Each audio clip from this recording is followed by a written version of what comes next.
புருஷ சூக்தம் கேட்பதனால என்ன பலன்? புத்திர பிரதம புத்திரானாம் ஜெயதம் ஜெயகாமினாம். யாருக்கெல்லாம் உங்க குழந்தைகளுக்கோ உங்க பேரம்பேத்திக்கோ நல்ல சத்புத்திரன் புத்திரியாக பிறக்க வேண்டும்னு ஆசை இருக்கோ, அப்பேற்பட்டவர்கள் புருஷ சூக்தம் கேட்டா அது நினைச்சது கிடைக்குமா?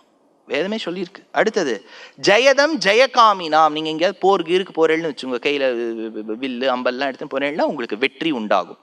அடுத்தது ஸ்ரீதம் ஸ்ரீகாமினாம். நீங்க என்ன எவ்வளவு ப்ராஸ்பெரிட்டி ஆசைப்படுறீங்களோ, நீங்க எந்த ஷேர்ஸ் எல்லாம் ஜாஸ்தி வேல்யூ ஆகணும்னு நினைக்கிறீங்களோ எல்லாம் ஆயிடும். ஸ்ரீகாமினாம். பும்சாம் ராஜ்யதம் ராஜ்யகாமினாம். ராஜ்யம் ராஜ்யகாமினாம். நீங்க எதை ஆளணும்னு நினைக்கிறீங்களோ, உங்க டிபார்ட்மெண்ட் ஃபைனான்ஸ் டிபார்ட்மெண்ட்ல நீங்க ஹெட் ஆகணும்னு நினைக்கிறீர்கள், 2 பேரை பைபாஸ் பண்ணி நடுவேள் புருஷ சுக்தம் கேட்டா. தானியதம் தானிய காமானாம். உங்க வீட்டுல நீங்க எடுக்க எடுக்க எடுக்க எந்த டப்பாலையும் பருப்பு குறையவே குறையாது. எப்படி இருக்கும் பாருங்க, அக்ஷய பாத்திரம் மாதிரி இருக்கும்.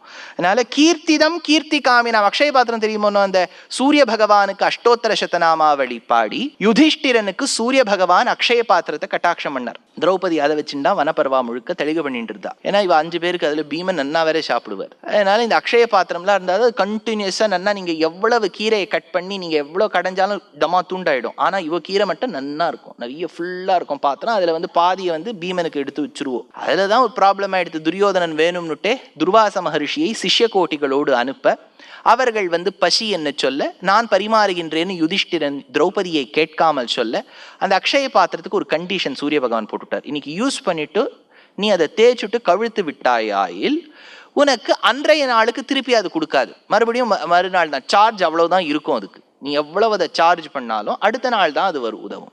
அவர் தேய்ச்சி கவுத்து வச்சுட்டா அப்புறம் அதான துர்வாசரிக்கு இவர் சத்தியம் பண்ணி கொடுக்க, ஐயோ ஏன்னா இப்படி பண்றீங்க, நீங்க you are a king who makes promise in haste and repent in leisure அப்படின்னு சொல்ல வருத்தப்பட்டார் யுதிஷ்டிரன். அப்போ திரௌபதி மனசால கிருஷ்ணன் நினைச்சாலாம், ஐயோ கிருஷ்ணா நீ வரமாட்டியோன்னு. அவர் டக்கு திரௌபதிக்காக என்ன வேணாலும் பண்ணுவார் கிருஷ்ணன். டக்குன்னு அந்த இடத்துல பிரத்யட்சமாகி, வா கிருஷ்ணா வா கிருஷ்ணா, திரௌபதி எனக்கு பசிக்கிறதுனார். இன்னைக்கு வரவாள்லாம் ஏன் பசி பசினே சொல்லிட்டு இருக்கேன், நான் தான் பாத்திரத்தை தேய்ச்சி கவுத்து வச்சிருப்பேனே. அப்போ கிருஷ்ணன், நீ பாத்திரத்தை ஒழுங்கா தேய்ச்சிருக்க மாட்டே, அவருக்கு தெரியுது.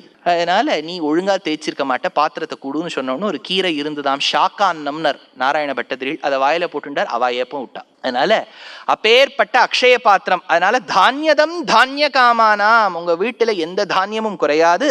முக்திதம் முக்தி காமினாம். மோட்சம் ஆசைப்படுறவாளுக்கு மோட்சம் கிடைச்சிடும். 5 நாளைக்கு வந்துருங்கோ.